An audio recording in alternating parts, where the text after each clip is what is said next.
Halo guys, di sini aku mau ngejelasin tentang normalisasi perpustakaan. Nah, di sini aku udah ada contoh data peminjaman buku di perpustakaan. Nah, di sini ada ID peminjam, nama peminjam, ID buku 1, judul buku 1, pengarang 1, ID buku 2, judul buku 2, pengarang 2. Lalu ada ID peminjaman, jumlah pinjam, tanggal pinjam, dan ada tanggal pengembaliannya. Nah, di sini itu masih berantakan ya guys, kayak ID bukunya ditulis 2 kali. Ada ID buku 1, ada ID buku 2. Lalu judul bukunya juga ada 2, judul buku 1 dan judul buku 2. Pengarangnya juga ada pengarang 1 sama ada pengarang 2. Jadi dari data-data ini tuh kita perlu normalisasi perpustakaannya di sini ya guys, biar lebih terstruktur dan lebih rapi. Nah, terus kita masukin data yang tadi, atribut-atributnya kita masukin ke sini ya. Jadi bentuk tabel yang belum dinormalisasi. Jadi atribut-atribut yang dari sini itu aku ambil dari data yang tadi, data si perpustakaan ini. Sini ada ID peminjam dan lain-lain. Ini bentuk tabel yang belum dinormalisasi, itu masih berantakan kan tadi kayak yang aku bilang. Terus kita perlu normalisasi. Jadi normalisasi bentuknya, bentuk pertama atau 1NF itu kayak gini ya guys. Jadi setiap atribut bernilai tunggal atau tidak ada pengulangan pada setiap baris. Nah, kalau tadi kan ada ID buku 1, judul buku 1 sama pengarang 1. Terus ada ID buku 2, judul buku 2 sama pengarang 2. Itu nggak boleh guys, itu harus dirapihin gitu, jadi satu aja. Jadi karena kan tidak boleh ada pengulangan pada setiap baris. Jadi di sini aku rapihin. Jadi ID buku aja, judul buku aja, sama pengarang aja. Jadi nggak ada ID buku 1, ID buku 2 dan lain-lain. Nah, terus syarat yang kedua, terdapat ketergantungan parsial atau menentukan kandidat key yang akan dijadikan primary key. Jadi kita harus nentuin kandidat key-nya dulu ya guys. Nah, di sini yang paling mungkin akan jadi primary key itu adalah ID peminjam.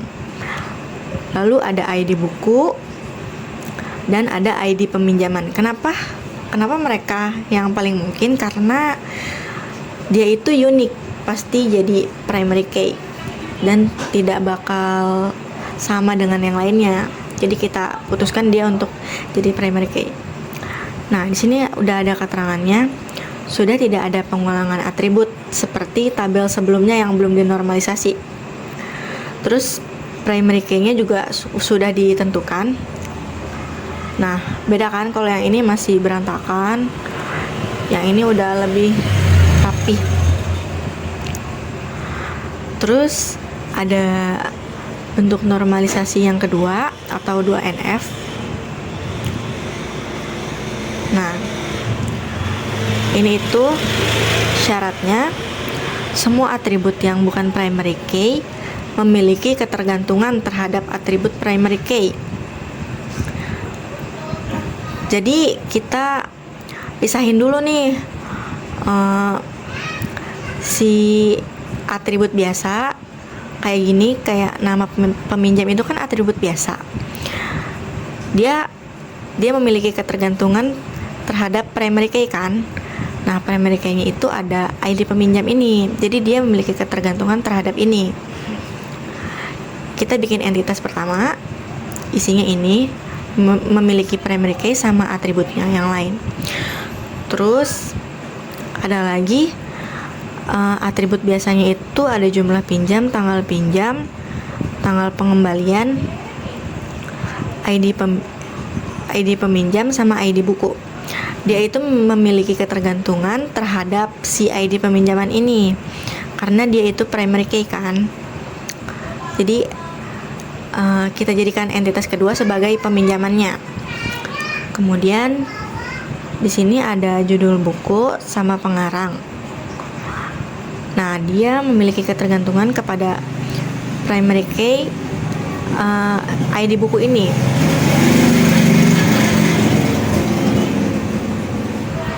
Kita jadikan entitas ketiga sebagai buku yang dipinjam atau buku pinjaman.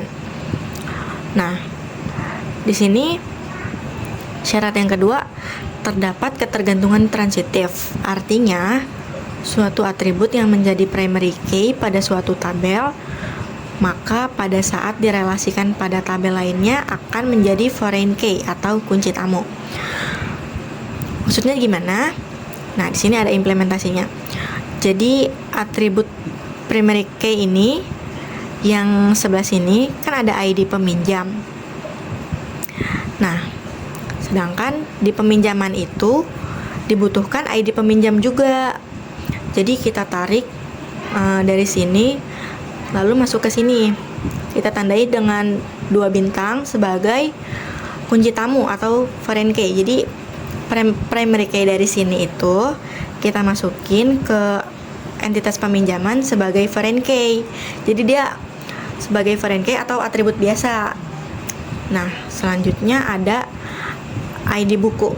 ID buku di sini kan primary key. Nah, dia juga dibutuhkan dalam si entitas peminjaman. Selain ID peminjam juga dibutuhkan ID buku. Jadi kita ambil dari sini, dari si primary key, terus kita taruh di bawah ID peminjam sebagai foreign key atau kunci tamu. Dan dia ditandai sama 2 bintang. Seperti itu guys. Nah, kalau udah dirapihin gini, kita lihat implementasinya. Ini kan bentuk tabel yang belum dinormalisasi. Kemudian kita lihat setelah normalisasi bentuk 1, itu dia akan seperti ini ya guys. Lebih terstruktur. Jadi judul bukunya itu disatuin. Jadi buku 1 ada Pachinko, buku 2 ada Jatuh dan Cinta. Nggak kayak tadi itu masih berantakan, masih judul buku 1 dan judul buku 2. Kalau ini udah lebih rapi. Yang lainnya juga sama, pengarangnya juga ada 2 tapi disatuin. Ya, seperti itu. Kemudian yang bentuk normalisasi 2-nya jadi seperti ini ya. Ada entitas peminjam atau tabel peminjam, peminjaman, dan buku pinjamannya. Terima kasih.